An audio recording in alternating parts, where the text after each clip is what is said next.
All right, you primitive screwheads, listen up. What an excellent day for an exorcism.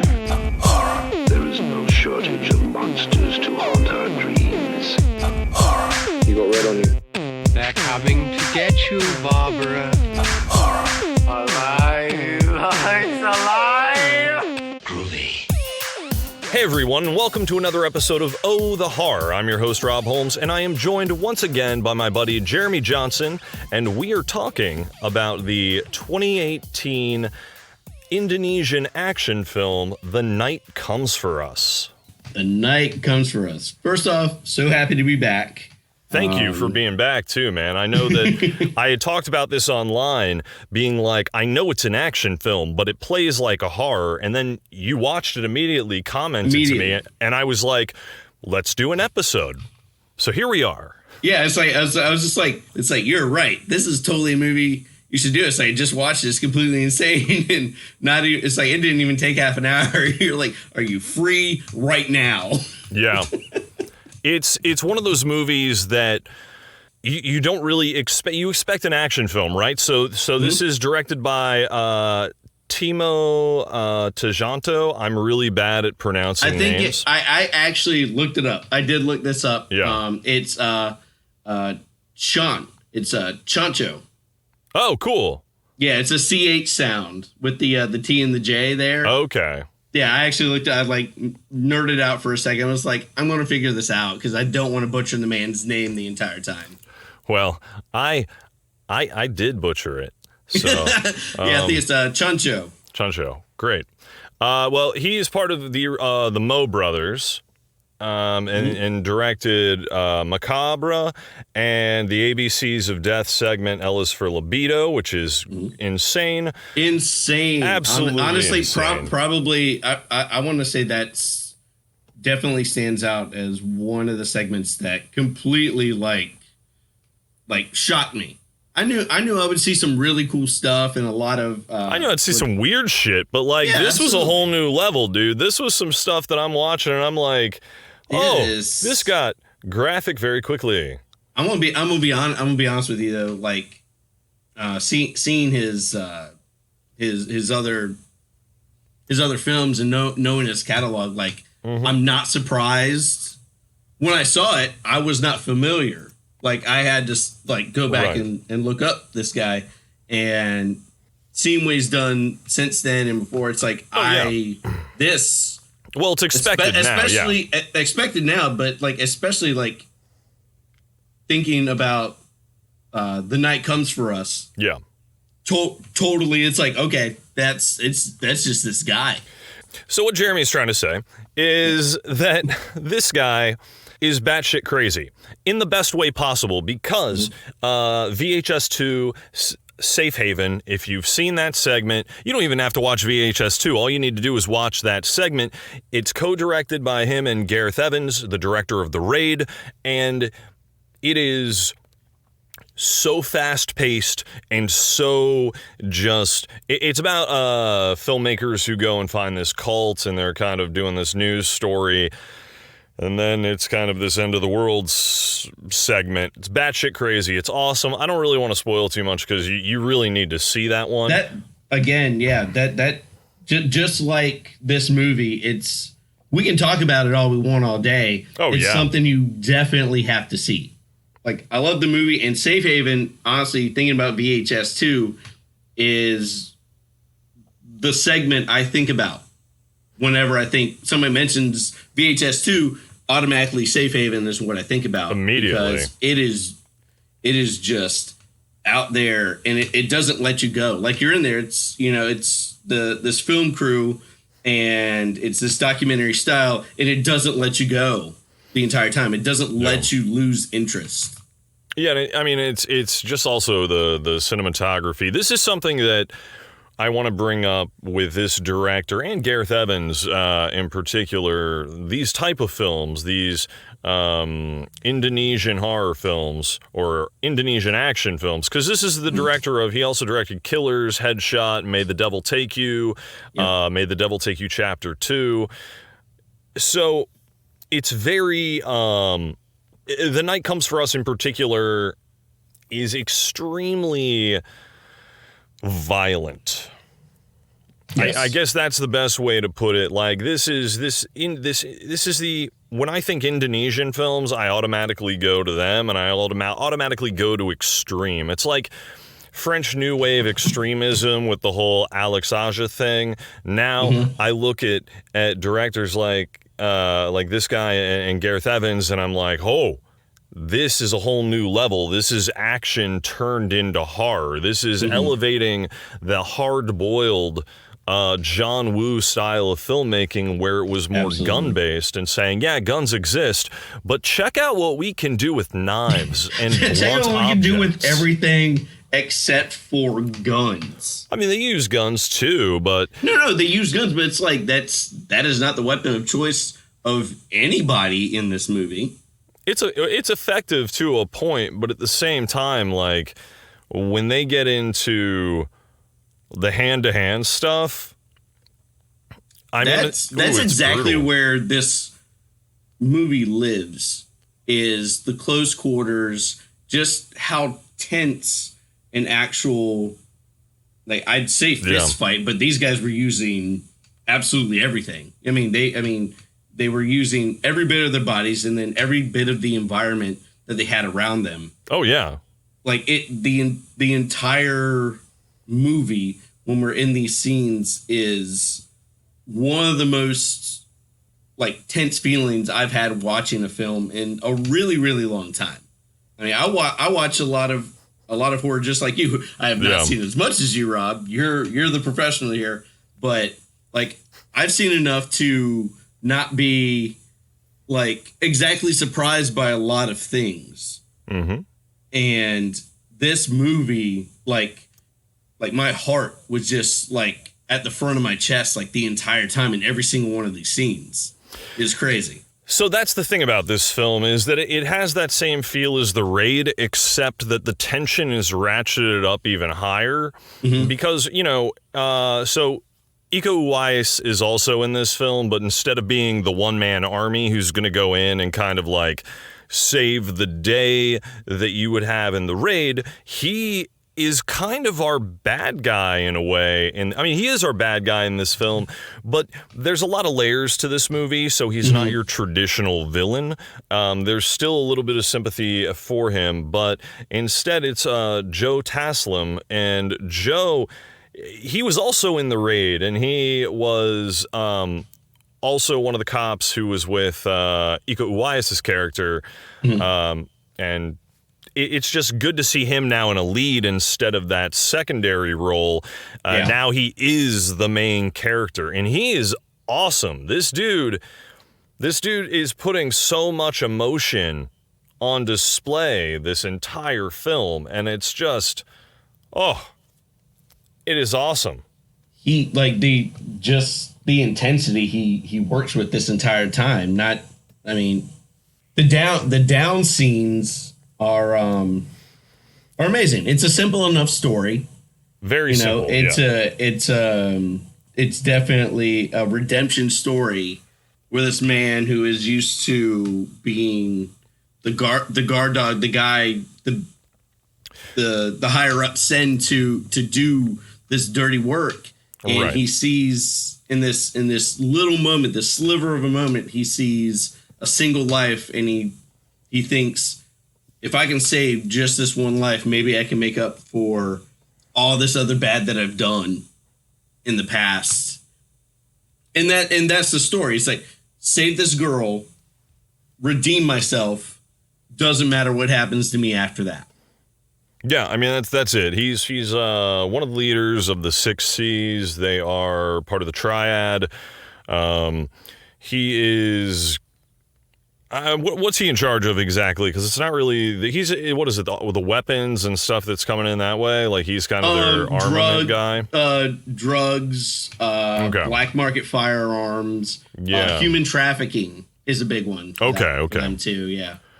Yeah. So in the beginning, they're basically, his crew is slaughtering an entire village. We get this gorgeous opening shot of seeing. I guess, Indonesia, or wherever it's taking place. Like, you get to see the water and it looks really beautiful, but then we see this girl just face down on the sand and you're like, oh, what happened? And then it pans over to a massacre and you realize her village has been raided and everyone's getting shot up, and they're saying, you skimmed off the top, you stole from us, whatever, and she sees her parents get murdered in front of her. They bring over our main character, which is Joe Taslim. He's playing Ito, and Ito comes over and they hand him a gun. He aims it at her. And then it just cuts to a sunrise, and you just hear a bunch of gunshots. It's a very tense scene. Like you said, you see the girl, she wakes up, it's a great shot, and panning over, and literally like inches from her is just lined up, just dead bodies, and like it's like waking up into a nightmare for her. I'm sure she has no idea what's going on. She's coming to, and everybody she knows is just blown away or hacked up, or just the entire like red sand for almost 100 yards. It has to be. Exactly. So they've gone and they've massacred this entire village. We get that shot of this sunset or sunrise, whatever, and it turns out it's actually a photo because the camera pulls out from that. And I love that so much. But we get tricked. There's a lot of like cool camera stuff in here that tricks us with time. And it makes me think, like, when you see that, you see this woman waking up. And at first I'm like, wait, was this that girl? Did she survive? Are we jumping like this many years into the future or whatever? Exactly what I thought. As soon as I saw it, I was like, oh, this is the little girl. We're gonna get it. We're gonna get a cool twist. This may be some revenge story on her end. Yeah, exactly. And it seemed like it could go that way just for a split second. Very literally, slight. It is like a split second because we go right into her seeing blood as she hears a noise and she's walking through her apartment. And then you're like, wait, there's a bloody handprint. Oh, I don't know if she saw that. So you're freaking out. And she pulls back the shower curtain in the bathroom, and it's the girl. It's the little girl. Honestly, up until we got to like actually inside the bathroom, I was still like in my head holding on to that. It's like, oh, it's like, this is the little girl.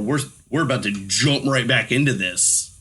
Exactly. Until we got into the bathroom, right? And we see the shower curtain. I was just like, and then immediately I'm like, okay, backtrack real quick. She pulls back the shower curtain. The little girl's there. It's like, okay, we're not out of this situation at all. Right. Then we realize that, okay, now this is interesting because a normal movie would give us an introduction of something terrible that happened to someone so many years ago and whatever. Nah, this movie's not doing that because then Ito shows up and he's been shot and you're like, whoa, dude, what just happened? He says that he killed all of his guys. And rescued this girl, and it's just like, why did you do this? Why did you turn on the triad? And we get this explanation throughout, and part of the explanation, he's like, I've done so many terrible things in my life. I wanted to do something to try and redeem myself. And it's such a, I think there's a certain, what does he say exactly? He said just. It was almost like, it's like, I just saw this tiny, like, this sliver of life hanging on. Yep. It's like, if I could save this. It literally was just like the most snap decision because he has his boys behind him. Yeah. And they hand him the gun. He's so used to doing this over and over and over.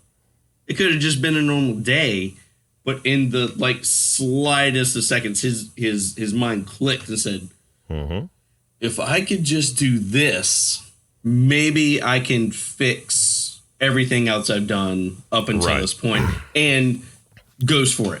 Well, it's less a fix and more of it's a redemption for him, and it shows that if he can do something good after being this bad of a person, then that there is some sort of hope in this world left. He he immediately goes for it.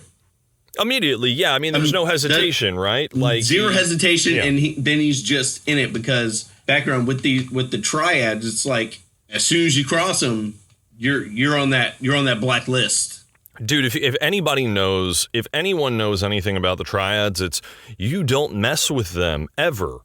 You don't even think about it. You don't breathe a word of it because if somebody catches wind that you're even think or have a thought about it, you're just going to be taken care of because that's a liability. Well, it's just something in real life too that I'm just like, nope. If someone were ever like, hey, do you want to get involved with the triad? No, I don't. No, I don't. I would like to stay alive. Thank you very much. I'm over here. I was like, I have a podcast. I'm good. Oh, yeah. Making so much $0 on this podcast. But you still would rather do this than mess with the triads. Yeah, obviously. That's not even a question. That's like, yeah, I'm not getting myself involved in that. So basically, this film's so what's fascinating about this movie is that it's a world, right? We are in John Wick territory because people love John Wick because you got a world, especially in the first film, that you then were able to explore in parts 2 and part 3. Yeah. And I guess there's a fourth one coming as well. Oh no, it's like I think Keanu Reeves said it's like he's willing to take it as far as he can. Yeah, until people just stop wanting to see it. Yeah, which is awesome, and that's great that they're able to do that. And each one is done better than the last one. I think each one has kind of doubled the profits of the previous, which is insane. Easily, yeah. Movies don't do that usually, right? Now, the thing is, it works because it's a world that feels lived in, and that's the same thing with this. And the night comes for us. This feels like a world that is lived in by all of these people. I believe in that these crime bosses exist. There are the six major bosses of the 6 C's. We only meet 2 of them in this movie. So, and this is planned to be a trilogy, so we know that it's a developed world, and we're dealing with something that was written out into a graphic novel form because there was so much story that the director wanted to tell. And I think that is what takes this and puts it into a whole nother level because it's thought through. And there's a lot of questions that do not get answered in this film that we may be able to get in some flashbacks in some of the other in the second or third film. Yeah, I was unaware. I will admit I was unaware that this was planned out to be a trilogy until we had talked about it earlier. Mm-hmm. And so much any questions I had for this movie watching it, which were very few. Yeah. Honestly, were immediately answered when you told me that. I was like, oh, we're not supposed to know all this yet. This is to come. We're only supposed to see this very specific point of view for right now. To me, this is like the catalyst for it really is the catalyst for a larger story to come. And to be honest with you, like just seeing this movie, this is a 2-hour movie that doesn't let you go at all. It does not. Like at any single point.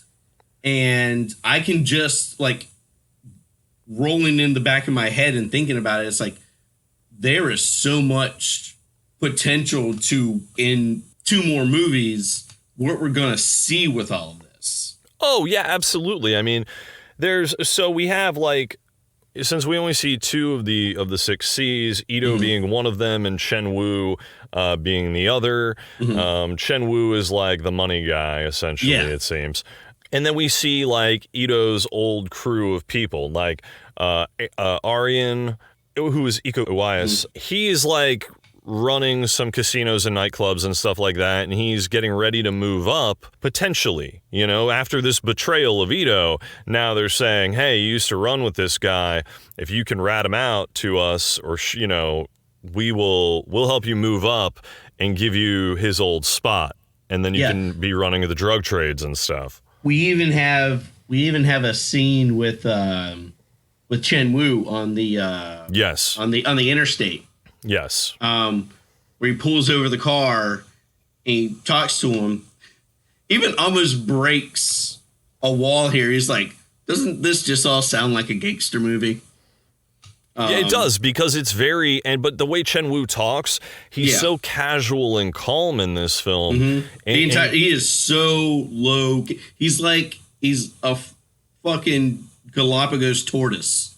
You don't realize how badass he is, though, until because in the beginning I'm seeing it and I'm like, okay, I mean, he seems like, but how big of a character is he in this? And then you're like, oh, this guy has a lot of power, like an insane amount of power. This is the dude. But he's not right maniacal. But you know what? That's funny you said that. He's like the dude if the dude were a mob boss. Oh, God. So much of that just clicked. Thank you. Thank you for saying that. He is the dude. It's so good. I mean, this movie, the characters are so strong. Each character is so well defined in this film because, with Aryan, I don't know how to pronounce it exactly. I think it's Aryan. So Aryan, he just wants to kind of be accepted. Like, he is kind of an outsider coming into this, and because you get flashbacks of him like learning the language and coming into things, and meeting Ito and how they like came up together. And now Ito is so far ahead of him, and he's looking at that, and he wants to get there. Like, he's hungry and he's eager for it, but he's also naive. And absolutely, he's so intent on getting there as quickly as possible. Yes, he's not soaking in like the knowledge and taking the steps to know exactly. Like Ito, we have the situation where Ito leaves. Yeah. He leaves the group. I believe it's 3 years. Basically, everybody's like, "Hey, you disappeared." It's like he went to do this job. He had a group of people who he hung out with. We should probably explain that a bit, because I feel like do that. We know it. We do, right. and I realized that, like, as I was talking earlier, I was gonna start with that, and then I was like, let's move to this thing. Let's do this other thing. So he had an old group of running buddies that, they're in the drug trade, small time stuff. So it was Ito, it was Fatih, and Aryan, White Boy Bobby, and who was the Johan. other? Was it Johan? Johan. Yeah, Johan was there as well. Oh, so, Johan. We'll get to Johan. Now, what's awesome about this is, like, you get some backstory on. We get some flashbacks to see, like, they were low level until Bobby got greedy, because Bobby is a drug addict. Mm-hmm. Bobby does a lot of heroin. There's a deleted scene on YouTube that goes on when Bobby is talking to Raina, the little girl. She asks some questions to him, and she's like, "What's wrong with your arm? What are those marks on your arm?" And he gets all like mad at her for a second and stuff. So you realize, like, he's a junkie. He's got he's sweating like crazy in the beginning. He's had his foot cut off, which we don't know if that was due to heroin addiction or if that was due to him pissing off the triad, because he's the reason that Ito in this group is involved with the triad now, because he wanted to go big time into the drug world. Like, he said big time. He was like, he literally said, "We can't forget the smack. We can't forget the cocaine." He's like, it's such a markup. It's such a markup. And immediately Ito's like, no, we don't do that. It's like, if we want to make it up, we do it in time. We show our loyalty. We do our thing. We'll get there. And Bobby straight is like about the quick come up, trying to just have it all so quick. Well, and so is Aryan too. He's not at first. So is Aryan. It's just two. Honestly, it's like they want the same thing. Yeah. Just like Bobby wanted like so much. He's like, we can just do this and we're there. Right, but it's this opportunism. But you're also talking to someone who is doing a lot of drugs, because they even call him a drug addict and stuff. And it's like, dude, you can't do this. Like, because you're doing all these drugs. Now you just got us into a situation because you're a junkie. Like, that was the big issue, which they just kind of decide, you know what, I guess we're in it, but let him kind of hang himself. Yeah, no, and they let him out to dry, man. They do. They put him out there, and that's, then basically Ito leaves for 3 years, and like it almost seems like immediately after this. Like, it seemed like he left the same day they had this conversation. Well, I mean, in a movie, it's going to seem like that. I think, but even maybe it did. Who knows? With the flashbacks, I'm not quite sure what the time frame is for all of it. I don't know, but it seemed very recent. If it was not the same day, fine. But it seemed like a very quick move for Ito. Oh yeah, after this conversation. Right, exactly. And so basically, like, he wakes up in this in the house with this girl, Elena. Or not Elena. Shinta, yeah. So he wakes up in this woman's house, Shinta, and he knows her from, like, back in the day. I think they had a thing going on, it seemed like. That's what it seems like. It very much seemed like it. So then what happens is she's like, I didn't know what to do, so I called Fatih, and you need to talk to him. And he's like, what? Oh, God, no. And he sees Fatih, and they greet each other, and they're talking, and he's like, look, man, I don't want to get the crew involved in this. And he's like, dude, what crew? He's like, right? 2 of them are dead, 2 of them are serving life sentences, and he's like, and then you got me and Bobby. And he's like, and your boy Arian is, like, off doing all this other stuff, working in these casinos or nightclubs or whatever. And, we get that quick introduction to Arian as he's running this nightclub, and some asshole dude is, like, beating up on the girls. And we could really like shift gears here and, like, really get into the action. The whole movie is action, though. I know, so, but honestly, it's like, this is where we start, like, getting heavy. This is where you realize what you're getting into, because the conversation's happening about all this. This is the establishing stuff that we're getting with Fatih. But the second they mention Arian, we go and get his introduction. Yeah. And, this guy is being abusive towards one of the servers, right? Yeah, that he seems like a regular. He's, I guess, a high roller. He comes in throwing money around. He's got the VIP room. He's getting girls in there. He's getting bottle service. He's getting food. Literally, he's a party of one, it seems like. There's nobody else. Sure, with him. It's just a rich douchebag who's in there just being douchey for douchey's sake. Sure. And he basically just starts insulting Arian, and, you see he's just beat the shit out of this girl, and he's like, yeah, she spilt wine on my pants or whatever. And it's like, ruin my pants, man. Well, he is out of his mind. Like, he is on stuff. He is drunk. Like, he's just like, she ruined my pants, man. Like that. It's like that, but it's way more aggressive. And he's being super demeaning towards Arian, and Arian looks around, he pours the wine for the dude and kind of looks around all at everybody, and just proceeds to, as the guy takes a sip, smash the glass into his face. That, like, took me by surprise, because up until this point, like he's being the host. He's like, okay, I got you. Like, the guy says, he's like, maybe you should just pour the wine for me. He's like, fine. Dude, he's just been so insulting to him the entire time. The entire he is. It's like, and Arian's doing this. It's like, so leading up to this, I'm like, oh, this could really go down, because this guy, he's being cool about it. This guy is, like, running his mouth off. Arian's being so cool. The guy gives him another insult, and as soon as he goes for that sip, the back end of that glass, like, it was so fast. It was super fast. Back of that glass, like, into his face. Every single bit of that stemware was in his face.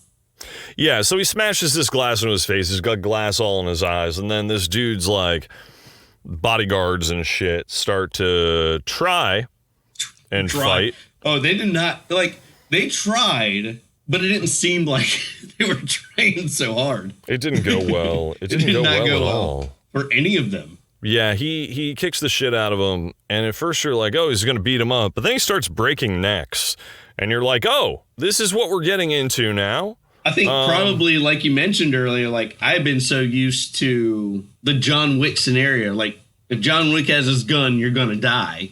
Right. But at any point, like, John Wick's, like, incapacitating people. This guy was like, no, you will not have another chance. Well, this is a whole like insult to, you know, you don't mess with them, basically. It's an insult to the triad, and it's kind of like it's not going to happen. But yeah, he goes full on out, destroys all of these guys. This one dude has one of the girls at knife point, so he just kind of like scopes it out, walks up, uses the girl's head to just like bounce it off of the guy holding the knife on her head, and then pulls her away because it stuns him long enough. Yeah, like I think it breaks his nose. Like he straight like palms her forehead and bounces it off of his face. But what's funny is it looked so gentle. It looked like he barely did anything to her, but it was that reaction and just the simple force of it and the shock probably that caused her to push her head back that did it in the nose. And that's what I mean. That's what was so that's what's so awesome about it. It's because it's like it's so thought out about what it's going to take in order to do what needs to be done. To just separate these two. Right. He's just like boop. Just boops him in the nose with the back of her head. Right, and then he messes him up real quick, and then you know he moves back on to our main guy who is still screaming with all this glass in his face, and just having this fit, and then someone decides to come up and slash Arian across the back. If I can for a second, when this guy came up and comes across him with this blade, I hear, you hear the movie slashing noise. You hear that. The guy, I thought he would have like laid him open. It was like it was like a 4-inch little red mark. I was like, dude, maximum effort, man. It's like, you just made him mad. That's all you did. Yeah, it made him mad. And then he took a champagne bottle or the wine bottle and bashed him with it. And then proceeded to take what was left of it and stab the high roller dude in the leg. So he opened his mouth and screamed. And then he took that, pulled it out of his leg, shoved it in his open mouth. Oh, that and then we see it. That visual of that guy with the glass in his face and that bottle shard shoved into his mouth. I mean, because it's like he shoves it into his mouth. He did not get his teeth around that. That is in. That's through the palate, gums. dude. That is in his face. Like it's forever a part of his face now. Well, it is. For the time being that his face is left, because Arian proceeds to tell the guy to look into his eyes, and he does, and then he smashes his face into the table so that the bottle like smashes through his skull. It's awesome. It's fantastic. I love it because it's like it doesn't give you a chance to process the bottle in this dude's face. First off, like you see it. But it doesn't give you a chance to really soak it in. Right. Arian's just like, look at me. As soon as the dude's eyes come up, shot from underneath the glass table, just boom, right into it. Right into it, shatters the thing. And this dude's done. But this is where we start to realize we're in for a hyper-violent movie. Like, hyper-violent on a level that is hyper violent. I don't even know. I mean, it's like it reached this movie. I mean, before we really like start to break down these scenes. Well, I mean, this movie reached a violence level like I've never really seen before. I love John Woo. I love Hard Boiled. I love Chow Yun Fat. I love what they did with that and how stylized it was and how good it looked. But it never ever got to a level like this. I mean, it has a high body count. Like, I'll say that it does. If you look at Hard Boiled, we're over 200 in the body count. It's like almost 300 people or something. Body count is up there. Sure, granted. But it's all like machine gun and handgun and shotgun. It's all gun. It's all like, gunfire. Literally, yeah. I could say. I mean, you could say John Wick. It's like that was like early blueprint for John Wick. Well, sure, obviously. I mean, it's utilizing. Absolutely. You're utilizing the John School, or I'm sorry, the John. Oh wow, the John Woo, the John Woo School of Filmmaking, which is excess. Absolutely, just glorious excess, and that's what this is. But it's done with this hand-to-hand combat, where if you're watching. This harkens back to like The Raid. Like this, I feel the way about this movie that I did about The Raid when that first came out. Because The Raid did something for me where I was like, wait, this is all like practical effects, hardcore action for I think about $1 million to make the movie. For The Raid. So low, so low of a budget, but using every bit of everybody to make it work, which is the magic of it. And it's weird. It plays. What's weird is these are like video game movies that aren't video. They're not based on any video games. But The Raid, and even The Raid 2, they play like they watch like video games. Honestly, if they made like The Raid video game, I'd play it. I would play that. It wouldn't be as good as the movie, though. That's what's crazy not is that all. they made a movie that they couldn't. It's basically like if there were a game called The Raid that was like this, then they finally had made something that was way better than the source material. And that's the same thing with this, is that The Night Comes for Us is basically an insane beat 'em up. Yep. A survival beat 'em up. And you shift focus between different characters throughout and whatever, but like it's the most video gamey, graphic novel, comic book-esque because of the levels of violence, the over-the-top bloodletting, body part mutilating. Like, this is something you have to see to fully be able to comprehend, because look, Dead Alive is one of my favorite films, Brain Dead to everyone outside of the United States. One of my favorite movies that I can sit through and I'm totally cool with any scene in the movie, and I'm like, meh, this doesn't faze me at all. But there was some stuff in The Night Comes for Us that I'm looking at and watching, and I'm like, you've got to be kidding me. Like, there were just so many moments, little moments, and I think that's what it is about this movie. It was all little detail. It was so meticulously planned out that there were moments that were just like mind-blowing. There's things that's like where you, in any other movie, you'd probably let your mind go to, but they just showed you.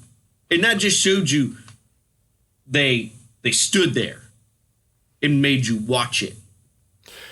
Yeah, and that's the thing about this, is that it's very visceral and a nonstop fight for survival. And not all the characters are going to make it out because you're following bad guys the entire time. Every single person in this, minus Reyna, is potentially either a bad guy or affiliated with bad guys. We have a protagonist that is a protagonist only in title.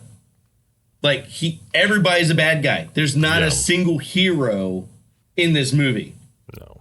Like, I don't, it's like, there's not really even an anti-hero. Like, everybody's a bad person.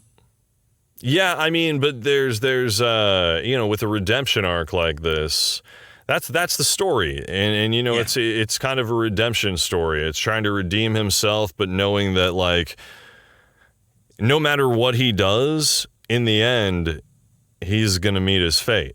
Yeah, and I think that's the same way for every other character. Everybody's a bad guy, so everybody is fair game. Anything could happen to anybody. Well, even Fatih's cousin, Vishnu, right? That's who it was. Yeah, he's forging passports and stuff, right? So he's a criminal as far as that goes. Not a bad guy. Like he's just he seems like a really nice guy. But when you look at this as far as like the traditional good versus evil thing, everyone is on like a crime side of things. Fatih, I don't know if he's ever done anything terrible. I mean, maybe not as terrible as but I mean, he's part of that group. He's part of that criminal organization. Well, he's part of the original drug stuff that was going on there, right? So when not society-wise, like not a great guy if you think about him in like the view of society. Not a great guy. But I feel like Johan is not the good guy more than anything because Johan stole all of their money, right?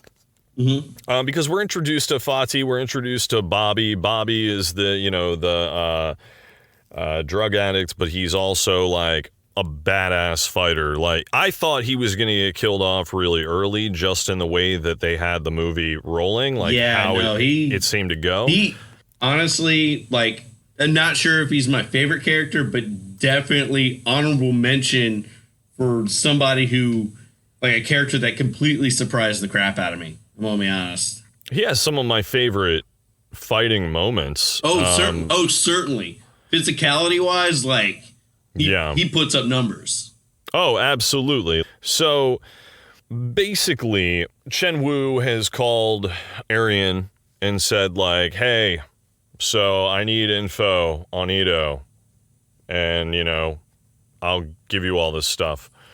So basically, he does, like, Chen Wu sends this hit squad to the apartment, and it's this fight for your life type situation that is absolutely brutal, because this is all going on while Ito goes to visit Johan. Johan was part of the team. Johan left and stole all the money that Ito's trying to get so he can get out of the country now with Reina and get her safe and get the passports, which are being made currently.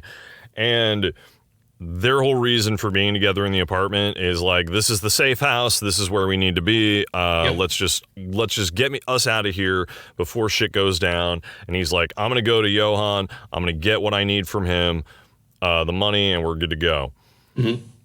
Johan is like, dude, this is like being introduced to a strange comic book villain, and I love it, man. It's like Dead Rising. If you've ever played Dead Rising and you're introduced to the first villains in it, it's like he has his own little mini intro scene. I love the correlation that Jim made between this movie and video games, because this guy is the first mini boss. This is your test boss. Yeah. This is the guy you meet at the end of your tutorial almost, All these things we've shown you up until now, use everything we've shown you, beat this guy. Go. Well, it's not just beat him, so you got to beat his group. So it's almost like first level. I'm just saying, it's like this whole scene it's like everything we've taught you up until this point, use it. Yeah. In whatever way you want, but you have to beat this guy. And this is where we get introduced to how violent this film really is, because this was a doozy of like a real fray for this movie. Yeah, because Johan has been slaughtering someone in the back, and Ito, opens the door. It's a butcher shop that he runs, but in the back he's killing people as well as animals, and he has his 7 butchers that he utilizes back there. So he gets a call up front, and he goes up there, and he's not wearing his glasses, and we get that view, and it looks really cool, and he puts them on, and it focuses into frame, and it's just this oh shit look, because he sees Ito. But he didn't recognize his voice because it's been a few years. He didn't know him as well as he knew everyone else. And there's just this fear. And then basically, like, Ito's not having it and, like, breaks his nose immediately. And they go in, and he's introduced to his 7. He's like, well, you have your 6 C's. He's like, I've got my 7 butchers. He's like, well, I only count 6. And then someone's coming in behind him. Dude, Ito's smart.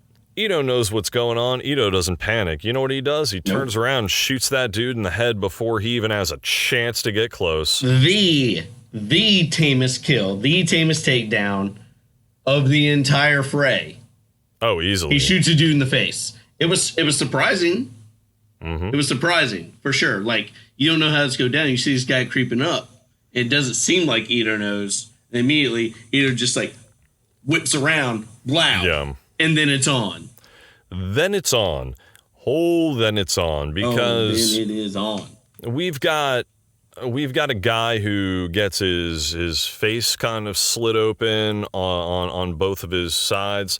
So he's got like the Joker, Joker 2008, smile, yeah. the Joker smile. I mean, again, The like Ichi just, the Killer. the Itchy yeah. the Killer. Yeah, it's like again, this very particular moment is another good representation of like what we're starting to look at for the physical effects, for the very practical effects that this movie has. We saw the bottle in the mouth of the high roller. We see this man just one swipe. He turns around. He's got an ear to ear grin. Yeah. It's all practical. It's all makeup. Yeah. And it is absolutely surprising and a little bit terrifying and awesome at the same time. But then it gets nastier because it just ramps from there. He falls into the side of beef and he's like hemorrhaging on it. He falls to the ground. The side of beef drops and splats his head into paste. And at first I'm like, did it? And then later when we see another shot and the things next to it, his head is paste on the floor. It is paste. Like again, another gold mark for this movie. Yeah. It's all those little details. It's those things. It's like, oh, you thought you saw it, but then you see another shot, and then you realize if you look in the background, it's like, oh, that's what we saw. That is what we saw. That man's head is gone. Yeah, and it's super graphic there, and then we get into a bone saw being brought in, and then being able to defend himself with a giant bone, like a huge like femur of like a cow. Actually, he takes a hoof of a cow and slams that into a dude multiple times. That's got to hurt.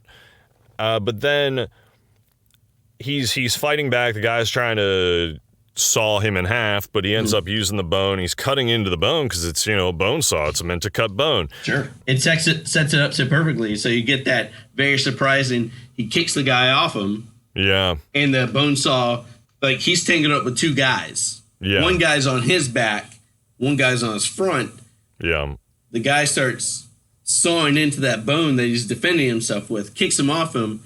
That saw goes into the leg of the guy who has him wrapped up. And he's perfectly, like, without even missing a beat, he twists that bone in half. And where that saw went in, it's two perfectly just, like beveled edges that just make the perfect weapons. It's like perfect splinter of like, he basically has a bone steak, essentially. Yeah. So one right in the neck, and then he just reaches around himself and hits the other dude right in the chest. And it is amazing. And then he chokes one guy out with the little plastic in between. Oh, the vinyl curtain. Yeah, the vinyl curtain.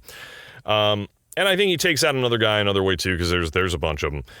But it's so violent and ridiculous and awesome. And then he's going and he finds Johan. Johan's shooting a shotgun through the door and everything, but Johan's already called these corrupt cops, and then the second that basically Ito's able to get in there, these cops show up, blast the shit out of Johan, but Johan gets him his money first and everything, whatever, but then blast the shit out of Johan, and it is brutal because Johan's like thinking he's okay and safe, and they don't give a shit. And then they don't kill Ito. Nope. They actually, because he's been hiding behind this magic desk that can absorb bullets.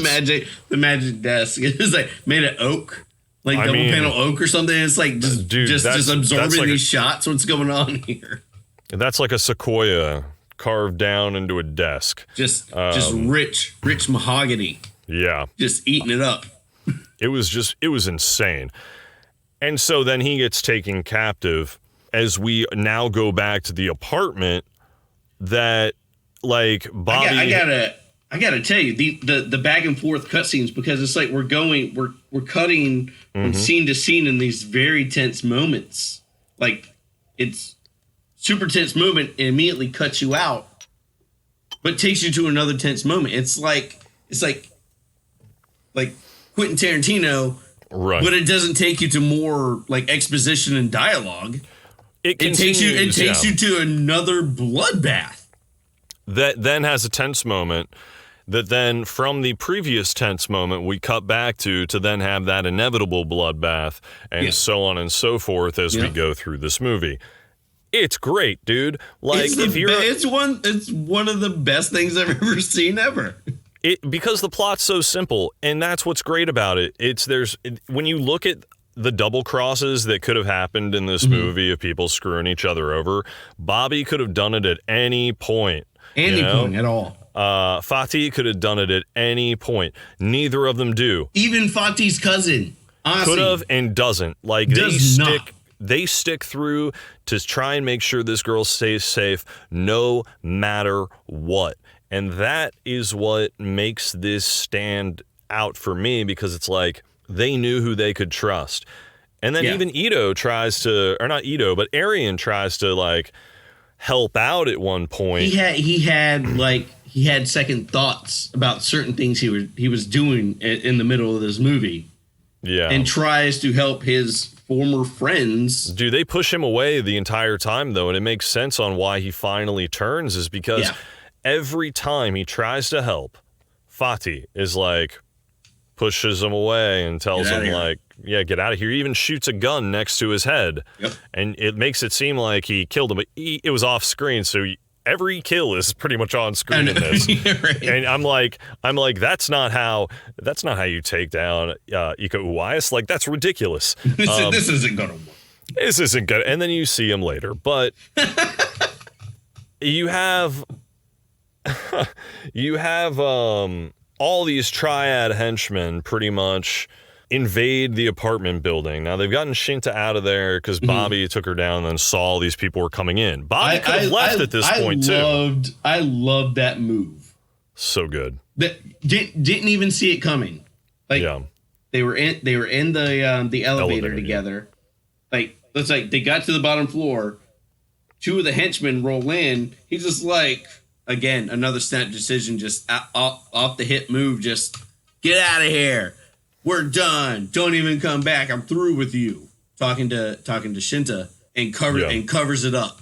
Just because it's like, just get out of here, and rolls back up with these dudes. Like, these henchmen aren't thinking anything about it, because like, this is just some tweaker dude kicking his old lady out. Exactly, and that's how he plays it off. And it's it's good. It's a good way to keep her safe, but it also shows that he wasn't willing to abandon anyone, because he could have. He could have walked off with her, and that could have been it. That could have been it. But it's like because they got to the bottom of the elevator, and the doors open as this gang is rolling up the stairs. Yeah. And Bobby says, just like, nope, can't do it like that. Yeah. Sends her off. Make sure she's safe. Yeah. He's hitting the action back. He's helping his guys out. He's heading back to the action. So he kills these two dudes in the elevator very quickly. Pulls a knife before they can turn around. We get a quick cut to the elevator opening, and it looks like, at first I'm like, oh, is he injured or anything? But he's just kind of like wiping, I guess, blood out of his eye or something. I think he may have had like some sort of like moment. It seemed like he needed a second. Yeah. But he killed both those dudes. He's covered in blood. He sees people entering the apartment, and he sees the wet floor sign and has an idea. Love this idea. This is a cool idea. It's a cool idea, but dude, all they had to do was a headshot, and that could have ended the game. Honestly, so. it was one of those just like balancing on the pin of a needle sort of things. Right. But it worked. But it worked. I'm glad for him it worked out that way. The director wanted to have it. Is that he wanted to have it's like, if you think about this could have gone real bad real fast. Absolutely. But it happened to work out. it seemed like very natural luck. It didn't take, like, the situation didn't take me out of what was going on. Like, I wasn't like, no. No, he still got hit by bullets, but... Oh, he certainly did. He certainly did. He does not make it out unscathed. Oh, no, certainly not. So he bursts through the door as everyone's being held at gunpoint, and he's making this big to-do. And they basically just shoot him up. But you see he's wearing this metal thing under his shirt. It's clear, but they don't know. They, you know, noticing things. But it's like, as the viewer, it's like you see what's going on. He's pulling Marty McFly in Back to the Future 3. Yeah, taking that from movie, you know, a movie before that too. So like, I think, what was it, Good, Bad, and the Ugly, or something like that? That's exactly what it is. It's Good, Bad, and the Ugly. So like, you're watching this move being, you know, taking place, and it's like, this is fantastic. But he does get shot in the arm, I think, at least, or the shoulder. I think he gets tagged twice. He gets one. He gets one in the back of the arm, and then his shoulder gets eaten alive almost. That's what it looks like. His arm. All right, so these triad dudes basically come in like the Hatchet Gang from Kung Fu Hustle. You know what I mean? Like, they burst in, and at this point, they burst in like it's the World War Z zombies, like a literal flood of water, but not CG. That's the thing. This is horrifying, because you're seeing all these people burst in and push past, and they try to get the door closed, but like, Bobby gets his arm hacked up to pieces during this. Mm-hmm. And I thought it was going to go to a green room moment, man. His arm was out there for a while. I was surprised, like, the swings that were taken. It's like, how did that not happen? He had the like, it was covered comparatively to Green Room, and also like Green Room just pushed things to a visceral level. Oh, no, absolutely. But there's so much of it that it's. They had to. I think it's like, even though there's so many moments, it's like there's certain things I'm sure they're like, okay, back it up from here. Yeah, you know, we don't want to give them that just yet. We do kind of get a Green Room moment, though, with Vishnu. Not too long later, but poor Vishnu. Oh my God! So like, this Hatchet Gang has come in, and they're trying to kill the girl, and they just start going after these guys, but they fight back, and you realize, like, these dudes, like Fatih, and Bobby, they can fight. Can they fight? They like, start taking out dude after dude. Can fight. But Bobby's a whole new level of fighter. Bobby is just straight grit street brawler. And super strength street brawler. Like, he is insane. Completely insane. Throws a dude into a window, scrapes his face across it, takes another guy, throws him right out of the window, and he just falls, and you just see his spine hit the concrete corner, and hear a snap as he falls to the ground. And that surprised me so much. That's very specific takedown. Yeah. He's tangled up with this one dude. The guy, it takes a couple of hits. Like, you see Bobby's head. It's a cut in. Bobby's head gets smashed into the window, and it starts to crack the window. So you see just Bobby's face against it. Yeah. He pulls back, smashes Bobby's face through the window. Yeah. He's trying to pull that move. He's trying to pull that move to bring his neck down onto those shards at the bottom of the windowsill there. And Bobby reverses it, does it to him, pushes him off to the side, and the next guy that comes to him picks him up on his shoulders, throws him out the window. It surprised me, because that throw out of the window, that drop off, surprised the hell out of me. It was just like, fall, and then you see the guy like hit different things on the way down. I thought that was honorable mention as one of my favorite kills. Yeah, one of my favorite takedowns. Honorable mention. So yeah, during this fight scene, like, shit's going crazy. Everyone's beating the shit out of each other. I mean, they're killing a lot of people. Fatih seems like the more thinker fighter. Like, he's very meticulous, can take on a lot of guys at once, and is able to defend himself, because these dudes are swinging these hatchets, and he's holding up a fucking coffee table and is able to block them because of how they're swinging this down. Like, the angle, they're not going to be able to get through it. No. That coffee table, I love how they like cut away from him with the coffee table and then cut back into him with the coffee table. Yeah, so it wasn't like magically he escaped. We don't know how. It's like, no, we're watching how he escaped through this by being a fucking badass. Yeah. And there's so much violence in these scenes alone that it's impossible to kind of go through really any of it. There's so much, like so many deaths that occur. Honestly, I think the one we really need to touch on is Bobby's use of the wet floor sign.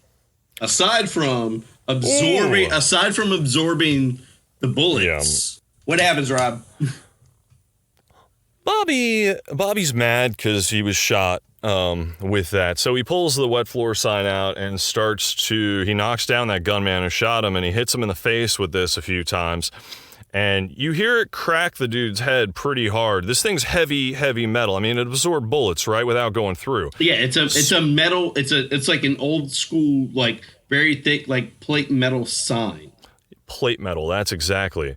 And he smashes it on this dude's face, but then flips it so the sharp end, because it has this kind of like sharp end, and just hacks it into the dude's head. But the way it goes down is kind of like when you take an ice cream scoop and push it into ice cream and it goes in at an angle to push out. Mm-hmm. Imagine doing that to someone's head as you're scooping out their brain and skull. It was again, one of those very slight details. But when it happened, my heart went into my throat a little bit because like I could see it. I could see it in my head. Like he takes it down on the dude's, it had to have been the dude's chin, like right on this guy's chin. Yeah. And it looks like the legs of the sign, like it hits the guy in the chin, but the legs of the sign hit the floor. Yep. But he wasn't done yet. The weight of his body pushing through, like it paused for the slightest second, and then something gave way again. It's excruciatingly brutal. It's super visceral. Like even the description can't do it justice. You just have to see it. Maybe we've overhyped it, but because some people would be like, I've seen worse. I'm gonna be honest with you. It's like I'm probably gonna say this before we get to the end of this, but it's like, sure, this is about spoilers. This is about discussing this movie, but I think this is solidly one of those films that you cannot really spoil. No, you really can't. If you watch this movie, you will be surprised. It will shock you. I mean, there will be certain things that will. Yeah, not everything is going to, but there's definitely moments that are like, oh, well, that was unexpected. Absolutely. And I didn't think that you could take a movie and ramp it up this much and keep it going throughout the entire time. Mm-hmm. And that's what this is. Like, the fight scene takes forever. Like, they are in the apartment for a very long time, and they end up sending in these two enforcers, or the Triad Enforcer group, but that's led by Elena and Alma. And these are like the underbelly of this group. They take it to a dirty level, a dirt level. So there's Alma and Elena, right? And Alma has this kind of a garrote wire, essentially, but it's kind of like this little whip that she spins around constantly. I think we missed the point that we seemed like we wanted to talk about was Vishnu's little fight where he got stabbed. Oh yeah. So before we get to them, so there's Vishnu, and Vishnu is protecting the girl, Reina. So Vishnu's protecting Reina, and these guys come in there, and one dude stabs Vishnu, and you're like, oh, well, this guy's getting taken out quickly, because the guy then turns the knife while it's in Vishnu. I mean, they straight up like pause on this shot where he is like twisting it right under his ribs. Like, it is a brutal shot. Well, he's bleeding heavily too, but apparently the adrenaline then kicks in because he realizes, oh shit, I'm going to die if I don't defend myself. And he starts kicking the shit, like fighting back at least, and is able to kill the one guy, and this other dude who's like trying to go in and kill Reina, who's hiding in this like closet. He ends up being able to kill that guy too, and you're like, ooh, okay, Vishnu's not, he's got some fighting. Like, good job, man. It's like, that's a brutal wound, but it's like, good on you for finishing that out. Exactly. And then we're introduced to Alma and Elena. Mm-hmm. Oh, man. So Alma's got this, like, it's this, like, chain whip. And it's very, it's one of those things that when you see it do what it does, you realize it's not messing around and they're not going comical with it. No. And then you have Elena, who basically she's really good with knives. She's really good with knives, and she is a blade master. Which honestly, for me, in movies like this, is a very tense point for me. It's like you see somebody who's good with blades. It's like this is a pro. This is the person you're not supposed to mess with at all. Well, obviously. Obviously, yeah. Obvious. But, I mean, that's basically when I see someone with a knife, my first thing is this. If they are that good with the knife, this is going to get very messy for me. But also, it's like by this point, we've seen so many sharp objects. Right. Well, she basically says, like, no one's getting out of here alive. So these, like, little triad henchmen, basically turn on, Elena and Alma because they don't want to die, obviously. Yeah. But Elena takes them out so quickly. I mean, just a couple of swipes. Probably could have called that sort of situation, but, like, it was, like, she made it easier than breathing. It was way faster than I thought it would have been. Like, each one of these guys, honestly, they probably should have attacked in a group. You think? Yeah, they went one at a time, and I was like, guys, just all fight at once. Remember what you did? That didn't work either. You did now. It's fine. And then Bobby, tells everyone to kind of leave because Vishnu has taken Raina and gone to the back stairwell, but he doesn't realize Alma is already there waiting.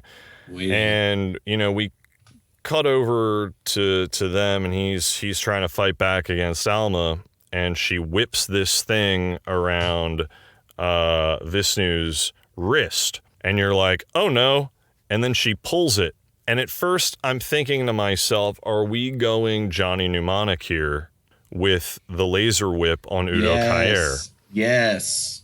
Very, very, very Johnny Mnemonic situation going on here with that wire. We're not going that route exactly because they turn Udo Kier into sushi essentially in that because he falls over and slides away. Which is a very cool scene, which I love very much. I love very, very much in that movie. Yeah, I think it's great. This turns the brutality of a weapon like that just completely off the charts. This goes on another level because the idea with this is she's able to pull the thing back off of somebody's arm or wrist, but it cuts in very, very deep. Bones are there, and one pull might not take the entire hand off, and it doesn't. Because you see it's taken 3/4 of his hand off, and he's gushing out as part of the bone is splintered out, and it's just broken away, and it's so nasty. It's one of the best, in my opinion, best visuals of this movie.